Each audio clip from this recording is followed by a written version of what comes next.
At para sa karagdagang balita, Job Pacaldo nagpalabas raw na transgender. Albalabagan para sa karagdagang balita. Andito ngayon tayo sa rally ng LGBTQ. Ngayon makikita natin ang sikat na artista na lalaki, Job Pacaldo. Ngunit pala, transgender. Job Pacaldo, anong masasabi mo na marami ka ng haters? Pero di tayo masasabi na suporta naman kami na LGBT. Mali kayo dyan, tumpak ako!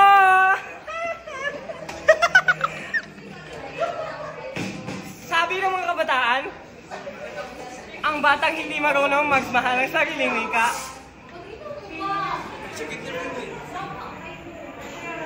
ay mahigit pa sa mabahong isda.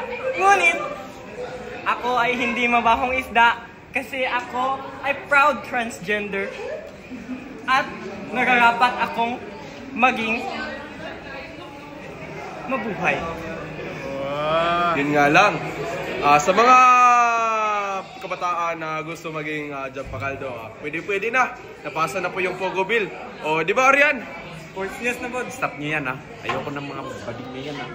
Inang sila. Patayin ko yung lahat. Change channel. Pornhub.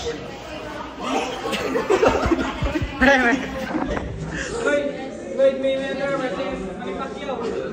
Ang pangit, Angkor!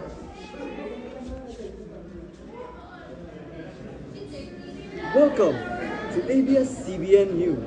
For the headlines, Arian Mangalos willing to play for the WNBA to increase his chances of winning the men's volleyball MVP. Arian. Pasok! Woo! Here we are. You can see the highlights of Arian Mangalos, formerly now a transgender, to increase the chances of Philippines women NBA. What are you feeling right now, Ariana? I'm feeling very envious right now. I'm feeling very fantastic right now. I'm feeling enthusiastic. What do you feel about the people saying that you transforming into a girl just because you're bad at the men's basketball team? You just want increase your chance of winning the girls team? Sa totoo lang, hindi naman ako magaling sa basketball. Magaling ako sa karangalan ng babae. Kaya nandito ako sa team ng babae ngayon upang may palaganap yung pagkaka-champion nila sa nationals, di ba? Yun yung tamang gawin natin eh. I-help yung mga kapwa natin upang mag-represent sa Pilipinas, upang may awards din tayo ma-achieve, di ba? Thank you. Alright, thank you so much, Arian. Balik tayo kay Tio Cirino. Makikita po natin ang weather forecast ngayong gabi. The weather forecast for today is 30% chances of rain and 40% chances of Job Pacaldo willing to stop the rain like Kibuloy did. Albalabagan for the details. Ngayon makikita natin si paring Job Pacaldo. Andito ngayon sa inuman.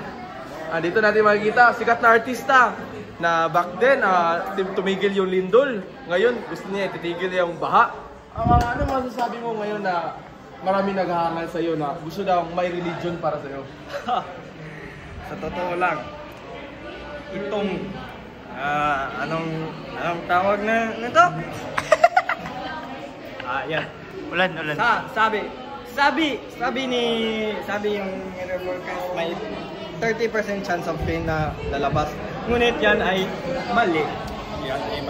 Kasi ako, Job Pacaldo, ay may kapangyarihan na tumigil ng ulan.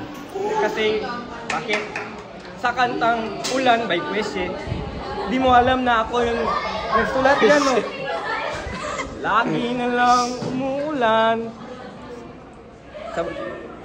Parang walang katapusan. Ngunit sa ganyan, sa Jang verse,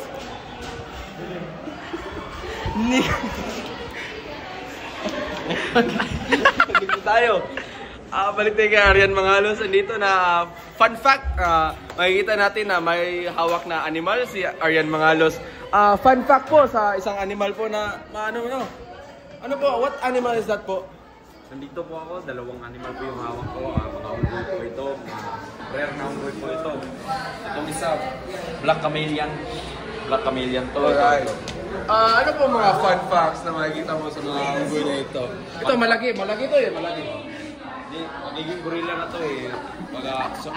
Sunod buwan, magiging gorilla na to. Ito, hindi, baby pa to eh. Chumuchupa ka na. Grabe to O sige, yun na yun. Taka na, chumuchupa na yun. Alright, fun fact yan about the kids, no? Ngayon, balik tayo sa showbiz. Si Tio po magdi-deliver. Daniel Padilla at Catherine Bernardo nagkabalikan daw.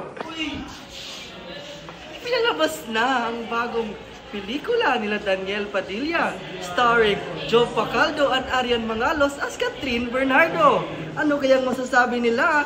Chika Dora ng ABS-CBN News.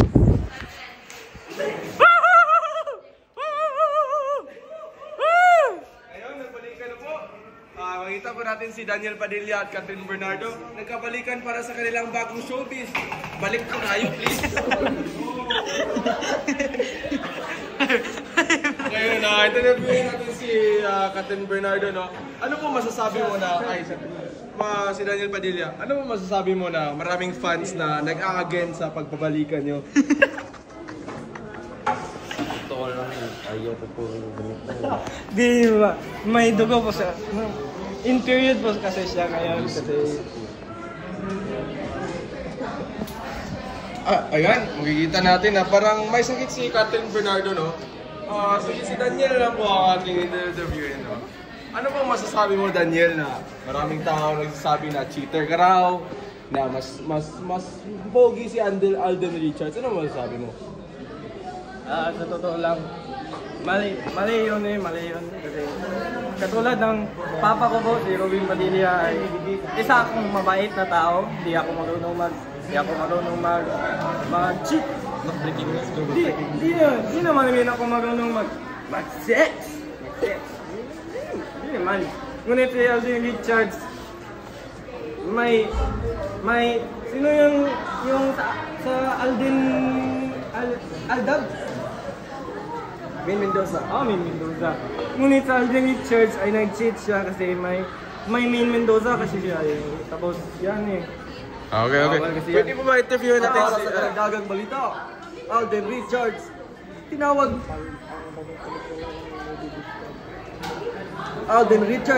si Daniel Padilla na ugaling tao, ugaling aso, at mangrahasa daw. Albalubagan para sa karagdagang balita. Alden Richards, ano pong sinabi mo kay Daniel Padilla na nagkabalikan silang Catherine? Tinawag mo na pangit na gago. Pangit talaga. Dito mo na... Hindi nga ito yung wet wipes for shoes. Simukha siyang sapatos.